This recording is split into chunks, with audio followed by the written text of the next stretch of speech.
The protest that we saw yesterday was in Rio de Janeiro, outside of the iconic stadium there, Maracanã, and about 1,000 people were there to protest against the World Cup. And what they see is these excessive expenditures on stadiums, $3.5 billion to be exact, to refurbish or to build these stadiums. They say that money should be spent on health and education.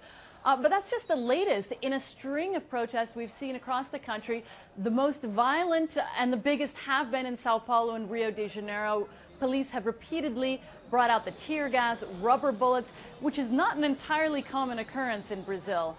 We've also seen protesters responding or going out there with rocks, burning buses, smashing windows. So we've seen violence on both sides, but I think it's fair to say this is really much more than just a hike in bus fares at this point. What we hear from Brazilians over and over again is that they're sick of paying for something and getting nothing in return. And public transportation is just an example of that. They want to charge more, for example, for buses in Sao Paulo that don't take you anywhere, that take you 3 hours to get there. People are saying, why do we have to pay more if the service isn't getting any better?